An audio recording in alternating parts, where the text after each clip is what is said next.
Hey guys, this is Ashley with Exron Music. We're here with Cristoph at Izu. How are you feeling today? Great, you? Good, thanks. How does it feel to be in New York? I love the city. I think it's probably my favourite city out there. Really? Yeah. It's, we've toyed with the idea of moving over to America for a bit, and there was a choice between New York and LA, and I think at this moment in time, New York's winning. Yeah. I've got a lot of friends here, so it kind of feels like a second home whenever I'm here. Yeah, that's great to hear. Yeah. We love New York too. Okay, so I wanted to ask about your label that you recently launched, Consequence of Society Recordings. Yeah. So what's the vision behind the label? Well, basically, it's to get through the backlog of music that I wrote through lockdown. Mm-hmm. And then going forward, I mean, the name's it kind of explains what the label's about. It's I've been doing the mixes for God knows how long, and I've always called them Consequence of Society. And it's simply because the music that I play, listen, write, everything is the consequence of the society I was brought up in, so it kind of spells it. And my nickname at home is also Cos, or Cosy, okay. And the COS kind of stands for that as well, so it kind of fits in. But the kind of vision of the label is just literally music which I like, which I think people out there like, something which I'll play in my sets. That's basically it. It's nothing really much more to it. Yeah, I mean, that's such a big milestone. Congratulations. Thank you. How does it feel to have reached that point? It's always been like a target, a goal type of thing to launch my own label. It was kind of more of a matter of when, not if. Yeah. But then it's kind of like that whole thing in life where there's never really a perfect time for anything, Exactly. so let's just go for it. And I know it's going to take a long time to build the label, but I'm like really interested in doing that and learning that side of the industry as well, and hopefully I can grow it and kind of start expanding out into a brand, then starting to do my own parties and things like that. That's the long-term goal of it, so exciting times. Awesome, yeah, that's really exciting. Yeah. Congrats again.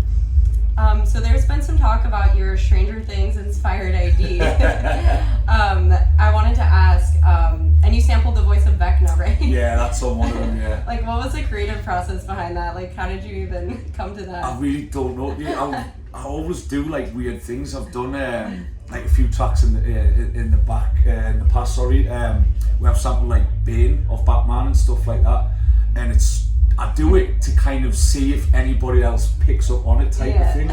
And then I showed someone the track, and then we're like, "Is that Vecna?" And I was just like, "Yeah," and they're like, "Fuck, it's mint." And then I've been playing it, and it goes off.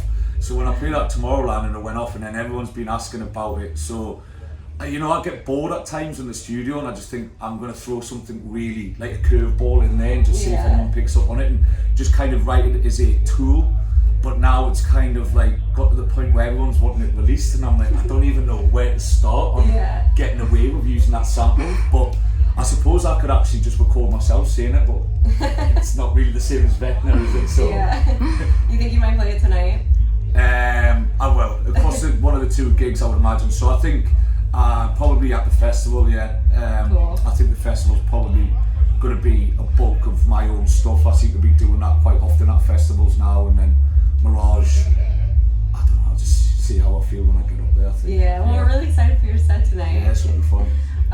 Okay, so you were born and raised in Newcastle. Yeah. I wanted to ask, how would you say the music scene in the UK compares to the US? I think the UK seems to be a lot more kind of focused on the tech house, that type of crowd at the moment in time. And I mean, there's some great artists there that fly, and it's a bit different to the US. I think I always find whenever I come across to America, they're a lot more open than the UK are.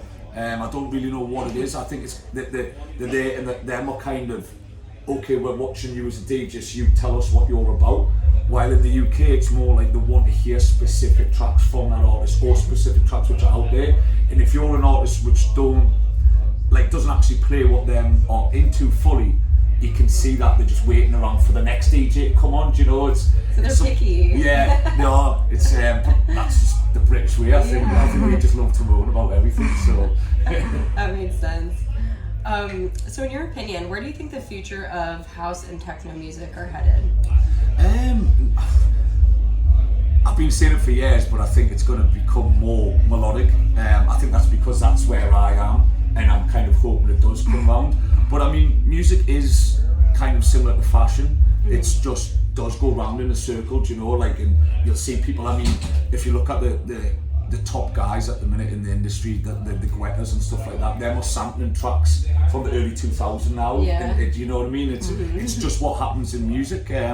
So I am praying that it does go a bit more melodic, because there's some really, really good artists out there who are solid producers who I really do think deserve a really good chance at coming out and just enjoying the experience of touring the world.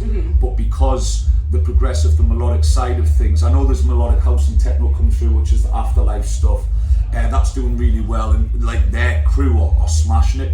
But there's guys like a little bit more proggy, where it's a little bit more energetic, a bit more driving and rolling, and they're just not getting that chance because it's such a niche sound at the minute. So I'm hoping that that's the next one, probably just for them to get going, you know. It's all good.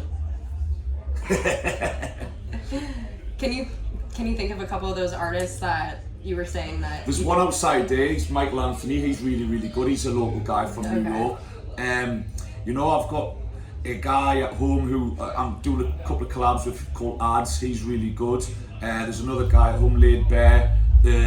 Archie, who does a lot of vocals on my stuff, he's a great producer. You know, it's guys like that who I really want to, like, you know, going back to the label type of thing, I would love to build my own crew and take these through, but it's going to take more time for me to build up as an artist before I can start kind of nurturing people through. But that's the long-term goal, you know. It'd be great to help people come out and chase their dreams, you know. It'd be really good. Awesome, yeah, I love that. So last question for you, do you have any new projects or any exciting announcements for the future of your project that you can share with us? Honestly, I sit and try and write a track every 7 to 10 days. It's like a target which I'm trying to make myself meet, so I keep busy, it keeps fresh. I'm sat on some like really cool vocal tracks. I'm working with a vocalist called Brave, a guy from back at home again called Luke Coulson, he's really good. I'm back with Jem Cook doing stuff with her. I'm working with Steve Downs, who done the classic The Lovebirds track, Want You in My Soul. I'm doing stuff with Lowe's. So there's a lot going on on the vocal front. And I have got a few aliases going as well, which is a bit more down a kind of commercial route. And I'm also writing the music for a German girl called Jill, which is a bit more, I wouldn't call it pop music, but it's more kind of commercially accessible type of more thing. mainstream. Yeah, exactly. So yeah, there's all that stuff, but I don't really want to let go on the aliases because it'll be something which I never ever follow through on DJing. It's just sometimes you get a bit bored writing your own music, or you want to just kind of continue to evolve, and sometimes you can draw in from different kind of genres and kind of learn tricks and put them into yours and stuff like that. So yeah, that makes sense. Yeah. All right, well, thank you so much for answering our questions. Really appreciate it.